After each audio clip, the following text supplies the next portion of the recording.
We love the lurkers. We love the lurkers.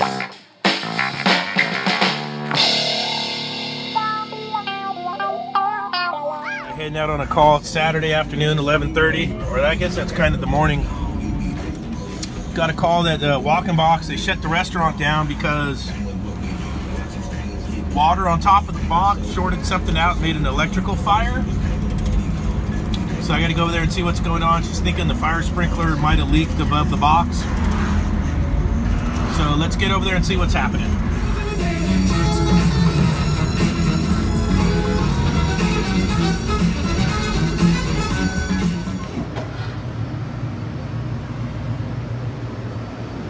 As our condensate heater shorted out down here, and really the threshold was melting the plastic and it smoked out the restaurant.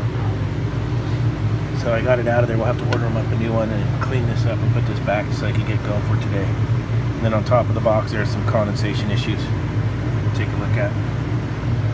But this is the threshold for the door, and the heater goes back inside here.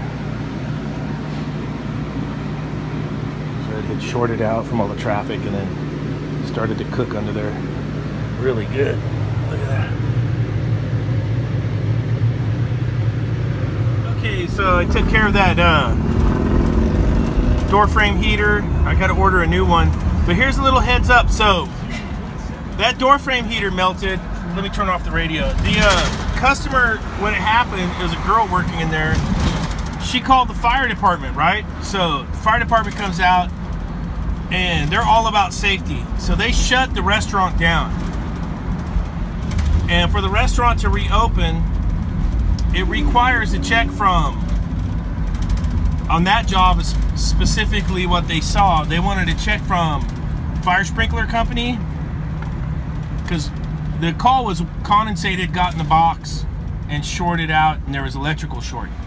They also wanted an electrician out there, and then of course the refrigeration guy. So when the electrician got on site, he's like, hey, it's not my stuff, I'm out of here. So that left it on to me, NorCal Dave. So first thing the fire department asks is, are you licensed and are you insured? And this is a mega heads up for you guys out there. A lot of you know I have a full-time job where I work at the university, and it's totally okay for me to have my business. Now, if you guys are going to go do side jobs, quote unquote, side jobs, I'm going to give you the mega heads up right now. Get your contractor's license in your state. And if your state doesn't require that, I can't say a word. What the heck? Anyways, number 2. In California, to have your contractor's license, you have to be bonded. So that's a given. You have your bond. And number 3, you have to have your liability insurance. Liability insurance is not that expensive. I have a $2 million policy, right? You got to have $2 million these days to work in a shopping mall. It's about $1,200 bucks a year. You're going, oh my God, $1,200. Well, here's the trick. You don't have to pay the $1,200 right now. I do because I can. You guys, if you're going to get your license and do your own thing, even if it's a side job, get your liability insurance.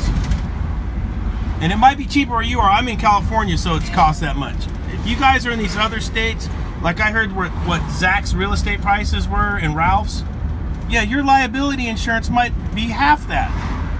You might only be $100 bucks a month. Can you afford $100 a month liability insurance to cover a place if it burns down? Yes. Yes, you can. All I'm saying is, if you're going to go do it, and I actually encourage you to do it correctly. Get your license if it's required in your state. Get your bond. You need to be bonded, especially you guys do in residential. In California, it's mandatory. They go together. And then get your liability insurance. Now, if you have employees, especially here in California, you better have workman's comp. Because if you get caught without it, you are going to get destroyed. I don't have workman's comp because I'm a one-man deal. I don't have to have it. What do I do? So Great question. What do you do on your jobs where you need another guy? I sub it out. I get guys that have licenses to work with me. They become my subcontractor. That's legal. They're working by themselves. They have their contractor's license. Dyna Parade. Yeah, way to go, Dyna guys. I'll smoke you on my victory. You subcontract. That's how you do it. To guys that have licenses, bonds, and insurance. And that's how it works. So, that's my heads up to you guys. Kind of like my tip of the day. Stay tuned. I think my next video, I'm going to do a video on Ken Johnson Control. They made the A19 digital thermostat. Now they make an A24 for refrigeration that has a built-in defrost timer. Stay tuned to that. I'm going to hook up a power cord to fire it off because I purchased one to have on my van that I'll probably install on a job. And I want to show you guys that temperature control because it's thermostat and defrost in one control. My cost from the parts house, I'm not going to say on YouTube because customers watch YouTube, but you can imagine it's competitive. Let's just say that. And if a customer purchased a thermostat and a defrost timer, they already know what they're paying. They're paying a lot of money. You can save them a little bit of money with one device. So we'll take a look at that on my next video. Thanks for watching. Like and subscribe, and we'll see you on the next one.